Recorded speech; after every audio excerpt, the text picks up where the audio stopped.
شهر رمضان الذي أنزل فيه القرآن.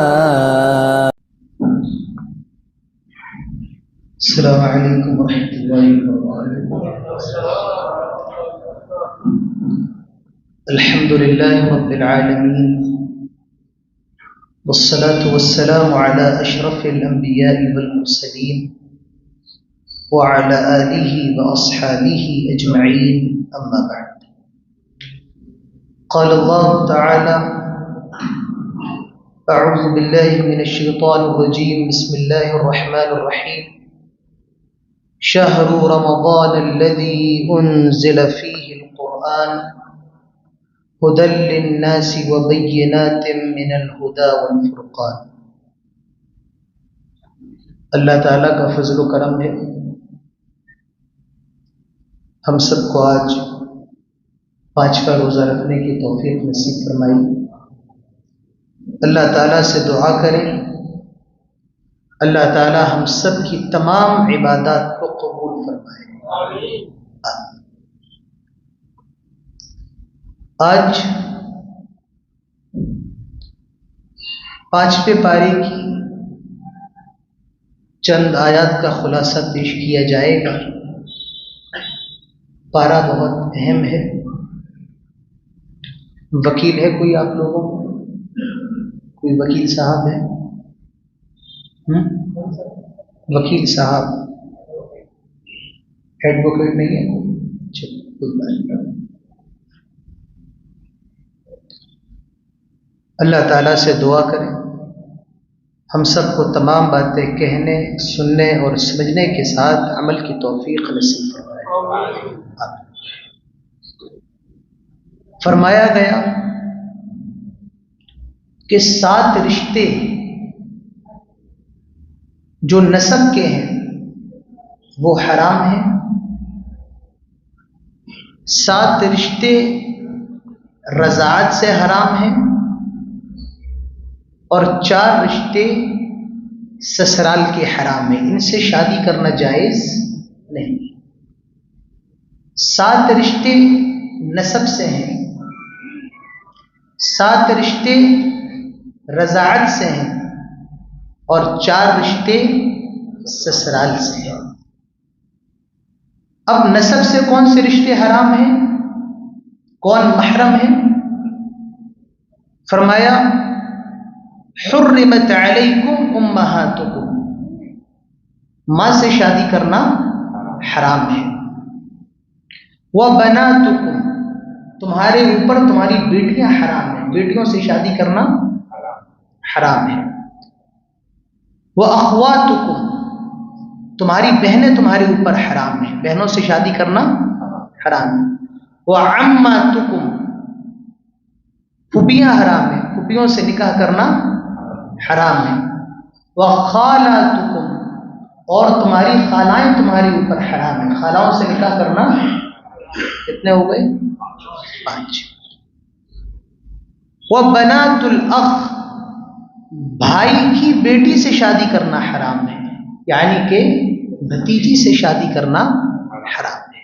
نہ بھتیجی اپنے چاچا سے کر سکتی ہے اور نہ چاچا اپنی بھتیجی سے کر سکتا ہے. وبنات الاخت، اور بہن کی لڑکی سے شادی کرنا، یعنی کہ بھانجی سے، نہ بھانجی ماموں سے شادی کر سکتی ہے اور نہ ماموں بھانجی سے کر سکتے ہیں. تو یہ 7 رشتے جن کا تعلق نسب سے ہے، یہ 7 رشتے حرام ہیں، ان سے شادی کرنا حرام. 7 رشتے رضاعت سے ہیں. رضاعت مطلب دودھ پلانا. تو جو رشتے نسب سے حرام ہوئے وہی تمام کے تمام رشتے رضاعت سے حرام ہوں گے. کیسے حرام ہوں گے؟ کسی لڑکے نے کسی عورت کا دودھ پیا بچے نے تو وہ اس کی ماں بن جائے گی، رضائی ماں. بات سمجھ رہے ہو؟ بات سمجھ میں آ رہی ہے؟ بالکل. اس لیے کہہ رہا ہوں بہت اہم پارہ ہے آج کا، اس کو یاد کر لو، بٹھا لو ذہنوں کے اندر. مسئلہ یہ کہ ہم لوگوں کو بیٹھنے کی توفیق نہیں. آج جس مسلمان سے پوچھو کام دھندا چل نہیں رہا ہے، اور کوئی درس میں بیٹھو ٹائم نہیں ہے تو کیا کر رہا بھائی؟ ٹرین کی پٹری بچھا رہا ہے کیا؟ درس میں ٹائم ہے نہیں، کام دھندا چل نہیں رہا ہے، اور یہاں ٹائم ہے نہیں۔ پتہ مزہ کس میں آتا ہے؟ کیلے چھیلنے میں، سنترے چھیلنے، بڑا مزہ آتا ہے لوگوں کو اس وقت، پر درس میں بیٹھنے میں مزہ نہیں آتا ہے۔ جس کی زبان اچھی ہوگی ذائقہ اسے ملے گا، جس کی زبان کا ذائقہ ختم ہو جائے پھر اسے ذائقہ، جن کے دلوں کے اندر قرآن کی محبت ہوگی وہ بیٹھیں گی، انہیں سمجھ میں آئے گا، اور جن کے دلوں میں محبت ہی نہیں ہوگی کوئی فائدہ نہیں، پھر ان کو چیزیں اچھی نہیں لگیں۔ تو 7 رشتے رضا نسب سے حرام ہیں، تو جیسے نسب سے یہ رشتے حرام ہیں ویسے ہی رضاعت سے۔ کیسے؟ کسی لڑکے نے کسی عورت کا دودھ پیا تو وہ اس کی ماں ہوئی، تو یہ حرام ہے۔ اسی طریقے سے جس عورت کا اس نے دودھ پیا اس کی لڑکی وہ اس کی رضائی بہن بن جائے گی تو وہ بھی حرام ہے۔ ایک لڑکے نے کسی عورت کا دودھ پیا تو اس کا شوہر اس کا رضائی باپ بن جائے گا، تو اس کی جو اپنی سگی بہن ہوگی وہ اس کے لیے حرام ہوگی۔ تو بہرحال جیسے 7 رشتے نسب سے حرام ہیں ویسے ہی 7 رشتے رضاعت سے بھی حرام ہیں۔ 4 رشتے سسرال کے حرام ہیں۔ کیسے؟ سسر سے شادی کرنا جائز نہیں، سسر سے شادی کرنا جائز نہیں ہے، ساس سے شادی کرنا جائز نہیں ہے۔ ربائب کہتے ہیں آپ نے ایسی عورت سے شادی کی جس کی پہلے شادی ہو چکی تھی اور اس کی لڑکی ہے تو اس لڑکی کو کہتے ہیں ربائب، تو ایسی لڑکی سے بھی شادی کرنا جائز نہیں ہے۔ اسی طریقے سے بہو سے شادی کرنا جائز نہیں ہے۔ 2 سگی بہنوں کو ایک ساتھ ایک وقت میں اپنے نکاح میں رکھنا جائز نہیں ہے۔ تو 7 رشتے وہ نسب سے حرام ہو گئے۔ اس میں کیا ہے؟ ماں سے شادی کرنا، اور ماں کے اندر تمام بالکل نیچے تک ماں کی ماں، نانی، دادی، والد کی والدہ، اس کے نیچے ان کی دادی، یہ تمام کے تمام ماں کے درجے میں آ گئے۔ بہن سے شادی کرنا، بیٹی سے شادی کرنا، بیٹی کی بیٹی، اس کی بیٹی، پوتی، نواسیاں، پھر ان کی لڑکیاں، یہ تمام کے تمام لڑکیوں کے اندر شامل ہو گئے۔ تو 7 رشتے رضاعت سے حرام، 7 رشتے نسب سے حرام، اور 4 رشتے سسرال سے حرام۔ اسی طرح شادی شدہ عورت سے بھی نکاح کرنا جائز نہیں۔ جو عورت شادی شدہ ہے اس سے بھی نکاح کرنا جائز نہیں۔ شادی شدہ عورت کو پیغام نکاح بھی دینا جائز نہیں۔ پیغام نکاح، جس دور میں ہم اور آپ جی رہے ہیں، موبائل کے ذریعے، فیس بک پر یا کسی اور ذریعے بات چیت ہونے لگی، اب یہ کہتا ہے کہ شوہر سے طلاق لے، جائز نہیں۔ تو شادی شدہ عورت کو بھی پیغام نکاح دینا جائز نہیں اور اس سے شادی کرنا بھی جائز نہیں۔ اسی طریقے سے آپ کے نکاح میں جو عورت ہے اس کی بھتیجی سے شادی کرنا جائز نہیں، سگی بھتیجی سے۔ سمجھ میں آئی؟ آپ کے نکاح میں جو عورت ہے اس کی بھتیجی سے شادی کرنا جائز نہیں ہے۔ ہاں، آپ کی جو بیوی ہے اس کا انتقال ہو جائے، آپ اس کو طلاق دے دیں تب تو اس کی بھتیجی سے شادی کر سکتے ہیں، لیکن ایک ہی وقت میں اس کی پھوپھی کو اور بھتیجی کو ایک وقت میں نکاح میں رکھنا جائز نہیں ہے۔ اسی طریقے سے آپ اپنی بیوی کے ساتھ بھانجی کو اپنے نکاح کے اندر نہیں رکھ سکتے۔ آپ کی بیوی ہے، آپ اسی وقت اس کی پھوپھی سے شادی نہیں کر سکتے اور نہ اس کی خالہ سے شادی کر سکتے۔ ہاں، اگر بیوی انتقال کر جائے یا طلاق دے دے تو پھر آپ شادی کر سکتے۔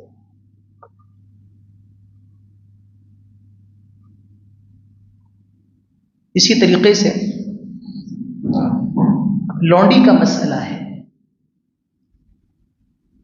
جب مسلمان جنگوں میں جیتتے تھے تو غیر مسلموں کی عورتیں بھی ہاتھ میں آتی، تو صحابہ اکرام ناگزیر سمجھتے تھے کہ ان سے ہم بستری کی جائے۔ والمحصنات من النساء الا ما ملكت ايمانكم، فرما دیا گیا جو عورتیں شادی شدہ ہیں ان کے علاوہ جو لونڈیاں ہیں ان سے ہم بستری کرنا جائز ہے۔ اس کے بعد بہت اہم پڑا ہے، بالکل متوجہ ہو کے سننا. شادی کی شرائط بیان کیے گئے, شادی کی کنڈیشنز. یہ 5 کنڈیشنز شادی کے اندر لازمی ہے, ضروری ہے. جی ہاں, 5 شرطیں ہیں شادی کی. پہلی شرط ایجاب و قبول ہونا چاہیے, لڑکی راضی ہو اور لڑکا اس کو اپنے نکاح کے اندر قبول کرے. دوسری شرط مہر بھی ہونا چاہیے, مہر مقرر ہونا چاہیے. تیسری شرط دائمی قبضہ ہو, آدمی شادی کرے ہمیشہ کے لیے. ہاں اگر فطری طور پر وہ مر جائے یا کسی معاملے میں آگے چل کے طلاق ہو جائے وہ الگ بات ہے, لیکن جب وہ شادی کر رہا ہے تو یہ نیت ہو کہ وہ ہمیشہ کے لیے شادی کر رہا ہے, اسے کہتے ہیں دائمی قبضہ. کیا نیت ہو کہ وہ ہمیشہ کے لیے شادی کر رہا ہے. اس سے پتہ یہ چلا حلالہ کرنا اسلام کے اندر جائز ہے, کیونکہ حلالہ 1 رات یا 2 رات, اس میں ٹائم مقرر ہوتا ہے کہ اتنے دن کے لیے کرنا ہے, تو حلالہ کرنا جائز. اسی طریقے سے متعہ کرنا حرام ہے. جو شیعوں کی یہاں ہوتا ہے آج متعہ, پہلے اسلام کے اندر حرام تھا, پہلے اسلام کے اندر حلال تھا, لیکن اب قیامت تک کے لیے اللہ کے نبی نے اس کو حرام قرار دے دیا. متعہ کیا ہوتا ہے؟ کچھ گھنٹوں کے لیے, کچھ دن کے لیے, کچھ ہفتوں کے لیے کسی لڑکی سے شادی کرنا, یہ کہلاتا ہے متعہ. تو یہ بھی اسلام کے اندر حرام ہے. ایک نکاح ہوتا ہے نکاح مسیار, عربی میں کہتے ہیں زواج المسیار. نکاح مسیار کرنا جائز ہے. جانو گے نکاح مسیار کیا ہے؟ بتاؤں؟ پہلے یہ کنڈیشن بتاتے ہیں, بعد میں اس کو بتائیں. تو شادی کی کنڈیشن شرائط کیا ہے؟ پہلی شرط کہ ایجاب و قبول ہونا چاہیے. دوسری شرط مہر. تیسری شرط دائمی قبضہ, ہمیشہ کے لیے شادی کرے. چوتھی شرط چھپی ہوئی شادی نہ ہو بلکہ شادی کے اندر گواہ موجود ہو. اور ایک شرط, 5ویں شرط ولی کی اجازت ہو. بغیر ولی کی اجازت کے نکاح جائز. اللہ کے نبی فرماتے ایما امرأۃ نکحت بغیر اذن ولیھا فنکاحها باطل. 3 مرتبہ اللہ کے نبی نے فرمایا جو عورت بغیر ولی کی اجازت کے نکاح کرے اس کا نکاح باطل. تو یہ 5 شرطیں نکاح کے اندر چاہیے. اب نکاح مسیار کیا ہے؟ عربوں کے اندر یہ زیادہ عام ہے نکاح مسیار. لوگ کہتے ہیں متاع کی طرح ہے, کہ بات غلط ہے. متاع الگ چیز ہے, نکاح مسیار الگ چیز ہے. نکاح مسیار کیا ہے؟ کہ آدمی کسی لڑکی سے شادی کرے لیکن اس شرط کے ساتھ کہ بھائی وہ اس کو اپنے پاس نہیں رکھے گا, ٹھیک ہے, اس کے کھانے پینے کا رہنے کا بندوبست یہ شوہر کی ذمہ داری میں نہیں آئے گا. اسی طریقے سے نکاح مسیار کے اندر آدمی چاہے, آدمی اور نکاحوں کی طرح باری کی شرط نہیں لگا سکتا. وہ چاہے تو ہفتے میں 1 بار چلا جائے یا رات کسی اور بیوی کے لیے اور دن اس کو دے دے. یہ ہوتا ہے نکاح مسیار. آدمی اس کے کھانے پینے کا مکلف نہیں, اسے کھلانے پلانے کا مکلف نہیں ہوگا. آدمی اس کے رہنے کا انتظام نہیں کرے گا.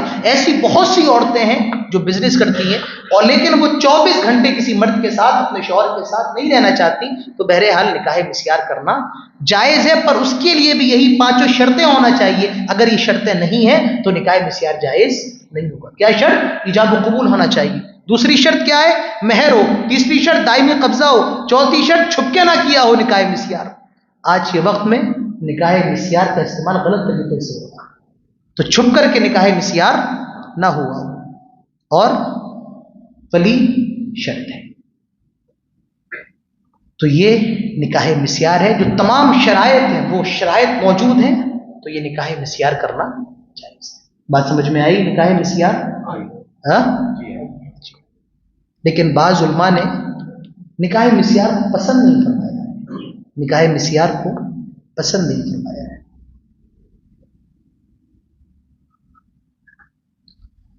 اس کے بعد امام ابن عثیمین رحمۃ اللہ علیہ نے جائز قرار دیا نکاح مسیار کو. چلیے شادی ہو گئی, اب آگے چلتے ہیں. شادی کے بعد الگ موضوع, بہت پیاری بات ہے, گھر لے کے جاؤ. فرمایا ان تجتنبوا کبائر ما تنہون عنہ نکفر عنکم سیئاتکم وندخلکم مدخلا کریما. فرمایا کہ اگر تم بڑے گناہوں سے بچ جاؤ، کبائر سے، بڑے گناہوں سے، تو تمہارے جو چھوٹے گناہ ہیں اللہ تبارک و تعالی معاف فرما دے گا اور تمہیں بہت پیاری جگہ یعنی جنت کے اندر داخل. سوال یہ ہے کہ بڑے گناہ کیا ہیں؟ بڑے گناہ کیا ہیں؟ دیکھو، بڑے گناہ وہ ہیں جس پر اللہ تعالیٰ نے وعید سنائی ہو، جہنم میں لے کے اگر یہ کام کیا. بڑے گناہ وہ ہیں جس پر اللہ نے اور اس کے رسول نے لعنت بھیجی ہو، وہ بھی بڑا گناہ ہے. جس پر حد مقرر ہو، وہ بھی بڑا گناہ ہے. حد، کوئی مثال دو ایسا گناہ جس پر حد مقرر ہو. شراب اور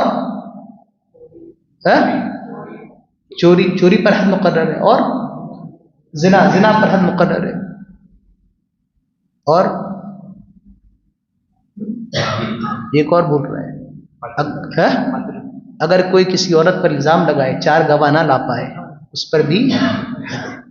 یا جس کام کو اللہ اور اس کے رسول نے حرام قرار دے دیا ہو، تو یہ تمام کے تمام چیزیں کبیرہ گناہوں کے اندر آتی. تو اگر کبیرہ گناہوں سے بچ گئے تو اللہ تبارک و تعالیٰ صغیرہ گناہوں کو معاف فرما دے گا. لیکن یہ بھی یاد رہے، آدمی صغیرہ گناہ کرتا رہے تو یہ صغیرہ گناہ بھی ایک دن بڑے گناہ بن جاتے ہیں. تو بہرحال آدمی صغیرہ گناہوں سے بچے گا تو اللہ تبارک و تعالیٰ اس کے، آدمی کبیرہ گناہوں سے بچے گا تو اللہ تبارک و تعالیٰ اس کے صغیرہ گناہوں کو فرما دے گا. لیکن ہمیں شرک، والدین کی نافرمانی، جھوٹ سے بچنا ہے. اسی طرح جو اعمال اللہ تبارک و تعالیٰ نے ہمیں بتائے ہیں اس کو بھی کرنا ہے. صحابہ اکرام نے سمجھ لیا تھا شریعت کا مزاج کیا ہے، اسی لیے صحابہ اکرام صرف اور صرف اس خوش فہمی میں نہ رہے کہ ہم جنت کے اندر چلے جائیں گے، بلکہ صحابہ نے عمل کر کے بتایا کہ جنت میں جانا ہے تو عمل بھی کرنا پڑے گا.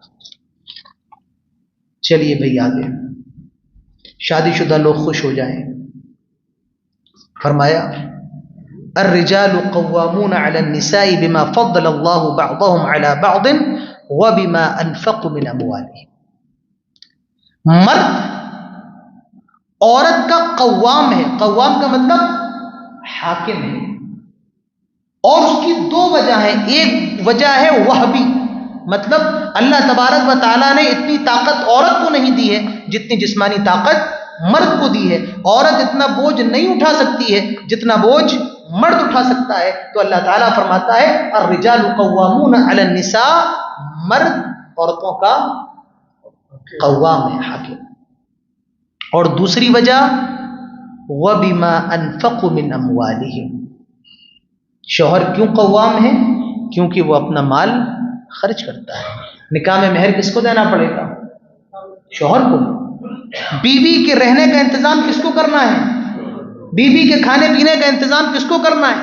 بچے پیدا ہوں گے ان کی ذمہ داری، ان کا انتظام کس کو کرنا ہے؟ تو مرد کیوں قوام ہے؟ وَبِمَا أَنفَقُوا مِنْ أَمْوَالِهِمْ، کیونکہ وہ اپنے مال کو خرچ کرتا. پتہ یہ چلا جو اپنے مال کو خرچ نہ کرے پھر وہ کیسا قوام. اسی لیے جو لوگ جہیز لیتے ہیں ان کی بیویاں ان پر راج کرتے ہیں، اور جو جہیز نہیں لیتے ہیں پھر وہ اپنی بیویوں پر راج کرتے ہیں. تو جن کی شادیاں نہیں ہوئی، فیصلہ آپ کے ہاتھ میں ہے. آپ قوام بننا چاہتے ہیں یا اپنی بیوی کو اپنا قوام بنانا چاہتے ہیں؟ آپ مرد بننا چاہتے ہیں یا آپ کے گھر میں مرغی بولے گی تب صبح ہوگا؟ فیصلہ آپ کے ہاتھ میں. اس کے بعد بہت اہم پارہ ہے، سورۃ النساء ہے، عورتوں کی سورت. سورت کا نام ہے سورۃ النساء. بیوی سے آپ کی پٹری نہیں کھا رہی، بیوی بدتمیز ہے، آپ کی بن نہیں رہی ہے. فرمایا پہلا کام کیا کرو؟ فَعِظُوهُنَّ، اس کو نصیحت کرو، سمجھاؤ. بیوی صحیح نہیں ہے سمجھاؤ اس کو، نہیں بن رہی ہے بیوی سے سمجھاؤ، اور اگر نہ مانے وَهْجُرُوهُنَّ فِي الْمَضَاجِعِ، اس کے بستر، اپنا بستر، اس کا بستر الگ کر دو، بستر الگ کر دو. پہلی نصیحت کیا کرو کہ سمجھاؤ. دوسری نصیحت کیا کرو؟ بستر الگ کر دو. اور تب بھی نہ مانے فرمایا وَضْرِبُوهُنَّ، اس کو مار لو. اور کیسا مارو؟ ایسا مارو کہ جس کے اندر وحشی پنا نہ ہو، سزا کے طور پر. کتنی؟ غیر مبرہ، ارے مسواک سے مار لو، بس اتنا مار لو. لیکن عورت تب بھی نہ مانے. فَبَعَثُوا حَكَمًا مِّنْ أَهْلِهِ وَحَكَمًا مِّنْ أَهْلِهَا، کچھ ایک آدمی اس کی طرف سے ایک آدمی اپنے گھر کی طرف سے بٹھا لو اور وہ دونوں کے درمیان صلح کروا دے، اور اگر نہ مانے تو تم اپنے رستے اور وہ اپنے رستے.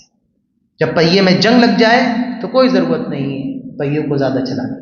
جب پہیے میں جنگ لگ چکی، وہ چلنے کا نام نہیں لے رہا ہے، تو پھر وہ اپنے رستے اور آپ اپنے رستے. لیکن اس سے پہلے 3 اسٹیپ بتا دیے گئے. پہلے سمجھاؤ، نہ مانے بستر الگ کر دو، نہ مانے تھوڑا سا مار لو، تب بھی نہ مانے ایک دوسرے گھر والے آ کر کے اصلاح کرانے کی کوشش کریں اور تب بھی بات نہ بنے تو وہ اپنے رستے اور تم اپنے رستے. اس کے بعد فرمایا یا ایھا الذین آمنوا لا تقربوا الصلاة وانتم سکارى، جب تم نشے کی حالت میں رہو تو نماز کے قریب نہ جاؤ. ابھی شراب حرام نہیں ہوئی لیکن بعد میں اللہ نے حرام کیا اور فرمایا یا ایھا الذین آمنوا انما الخمر والمیسر والانصاب والازلام رجس من عمل الشیطان فاجتنبوه، بچ جاؤ. شراب حرام ہے. آگے کا جو جملہ ہے فرمایا کہ اگر تم جنبی ہو، اگر تم جنبی ہو، بیوی سے ہم بستری کی ہے، تو پھر مسجد میں بیٹھنے کی اجازت نہیں ہے. ناپاکی کی حالت میں مسجد میں ٹھہرنا جائز نہیں ہے. ہاں گزرنا جائز ہے. کوئی راستہ ایسا ہے جو مسجد سے ہو کر کے گزر رہا ہے اور آپ ناپاک ہیں تو گزرنا تو جائز ہے، لیکن مسجد کے اندر ناپاکی کی حالت میں بیٹھنا جائز نہیں ہے. وَإِن كُنتُم مَرْضَىٰ أَوْ عَلَىٰ سَفَرٍ أَوْ جَاءَ أَحَدُكُم مِّنَ الْغَائِطِ أَوْ لَامَسْتُمُ النِّسَاءَ فَلَمْ تَجِدُوا مَاءً، تم میں کوئی آدمی بیمار ہے، کوئی آدمی سفر پہ ہے، یا کوئی آدمی ابھی پیشاب اور لیٹرین سے آیا ہے، یا کوئی آدمی بیوی سے ہم بستری کر کے آیا ہے اور اس کو پانی نہ ملے تو تیمم کرو. کس چیز کا حکم دیا گیا؟ اگر پانی نہ ملے، مریض ایسا مریض ہے کہ اگر پانی سے وضو کرے گا، غسل کرے گا تو وہ بیمار ہو جائے گا، تو ایسے مریض کو رخصت ہے کہ وہ کیا کرے؟ تیمم کر لے. کوئی آدمی مسافر ہے اور پانی نہیں مل رہا ہے تو کیا کرے؟ تیمم کر لے. کوئی آدمی استنجا کر کے آیا، لیٹرین پیشاب کر کے آیا، پانی نہیں مل رہا ہے تو کیا کرے؟ تیمم کر لے. اور کوئی آدمی بیوی سے مل کے آیا، ہم بستری کر کے آیا، پانی نہیں ہے تو کیا کرے؟ تیمم کر لے. یہ تیمم اس کا غسل بھی ہوگا اور اس کا وضو بھی ہوگا. تیمم کا طریقہ کیا ہے؟ حدیث کے اندر آتا ہے کہ آدمی پاک مٹی پر ایسے ہاتھ مارے گا، اپنے چہرے پر پھیر لے، بائیں ہاتھ کی کلائی سے دائیں ہاتھ کی کلائی اور دائیں ہاتھ کی کلائی سے بائیں ہاتھ کی کلائی پر پھیر لے اور تیمم. بس یہ تیمم بہت آسان ہے. اس کے لیے شرط نہیں ہے کہ آپ پورے منہ تک اور یہاں تک. بہت سے لوگ ناک میں مٹی دیتے ہیں، تیمم میں ناک میں مٹی دیتے ہیں، اس طریقے کی چیزیں ہیں. تو تیمم کا کیا طریقہ ہے کہ آپ نے مٹی پر ہاتھ مارا، پھونکنا بھی سنت ہے، پھونک لیجیے اور پھر چہرے پر پھرا، بائیں ہاتھ کی کلائی سے دائیں ہاتھ کی کلائی اور دائیں ہاتھ کی کلائی سے بائیں ہاتھ کی کلائی اور آپ کا تیمم. اب اس کے بعد فرمایا جہنم کا نقشہ کھینچا گیا ہے. کیا؟ کلما نضجت جلودهم بدلناهم جلودا غیرها لیذوقوا العذاب. جب جہنمی جہنم کے اندر چلے جائیں گے، ان کا ایک چمڑا جلے گا، اللہ تعالیٰ دوسرا چمڑا چڑھا دے گا. ایک کھال جلے گی، اللہ تعالیٰ دوسری کھال چڑھا دے گا. جیسے جیسے ان کا چمڑا جلتا رہے گا اللہ تعالیٰ چڑھاتا رہے گا تاکہ عذاب کے اندر کمی نہ ہو. کلما نضجت جلودهم بدلناهم جلودا غیرها لیذوقوا العذاب. چمڑی جلے گی، ہم چڑھاتے رہیں گے تاکہ عذاب کے اندر کوئی کمی نہ ہو. پہلے میڈیکل کہتی تھی کہ درد کا تعلق مائنڈ سے ہے، لیکن آج وہ کہتی ہے کہ درد کا تعلق اسکن سے ہے. اور قرآن نے پہلے کہہ دیا کہ ہم چمڑی چڑھاتے رہیں گے تاکہ عذاب بڑھتا رہے. پتہ یہ چلا، قرآن سے پہلے ہی معلوم چل گیا تھا کہ درد کا تعلق کس سے ہے؟ انسان کی باڈی سے ہے، جسم سے ہے، انسان کی جلد سے ہے. اس کے بعد آخری آیت، پھر انشاءاللہ باتیں تو بہت ہیں کہ چونکہ وقت اتنا نہیں. آدمی قلعہ بنواتا ہے. پہلے کے وقت میں آدمی جب قلعہ بنواتا تھا تو اس کا ایک مقصد ہوتا تھا، کیا؟ کہ ہم دشمن کے حملے سے محفوظ رہیں. وہ قلعہ بنواتا تھا. لیکن ایک دشمن ہے، کتنا مضبوط قلعہ بنوا لو اس سے بچ نہیں سکتے. ایک دشمن ایسا ہے، کتنا مضبوط قلعہ بنوا لو لیکن اس سے بچ نہیں سکتے. اور جانتے ہو وہ کون ہے؟ وہ ہے موت. اس سے بچ نہیں سکتے. اینما تکونوا یدرککم الموت ولو کنتم فی بروج مشیدہ. تمہیں جہاں جانا ہے چلے جاؤ، اگر تم بڑے بڑے قلعوں میں بھی چھپ جاؤ گے یدرککم الموت، موت تم کو وہاں پر بھی پکڑ کر کے رہے گی، موت کے فرشتے وہاں بھی پہنچ کے رہیں گے، جہاں جانا ہے چلے جاؤ۔ آدمی کا ایکسیڈنٹ ہو جاتا ہے، وہ کہتا ہے آج میں موت کے منہ سے بچ گیا۔ موت کے منہ سے کوئی بچ سکتا ہے کیا؟ حقیقت یہ ہے کہ موت نے اپنے منہ میں، اور جو موت کے منہ میں، موت نے اپنے منہ میں لیا ہی نہیں، اور موت جسے اپنے منہ میں لے لے پھر کوئی موت کے جبڑوں سے نکلنے والا ہے ہی نہیں۔ تو اللہ تعالیٰ فرماتا ہے تمہیں بڑے بڑے قلعوں میں محصور ہو جاؤ لیکن موت تم کو وہاں بھی پکڑ کر کے رہے گی۔ جی چاہتا ہے ایک آیت اور پیش کر کے بات ختم کریں۔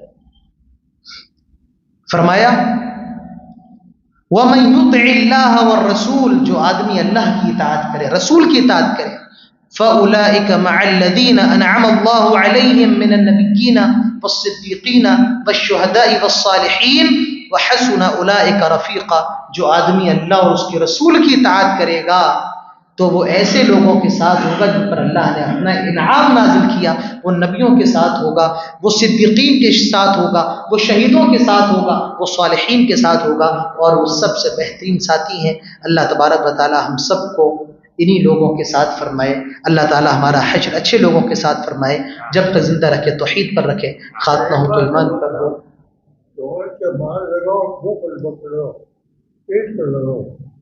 ہاں، چہرے پر عورت کے ہاتھ مارنا، کسی کے بھی چہرے پر ہاتھ مارنا درست نہیں۔ اللہ تعالی ہم سب کو کہنے سننے کے ساتھ عمل کی توفیق دے۔ آمین وآخر دعوانا الحمدللہ۔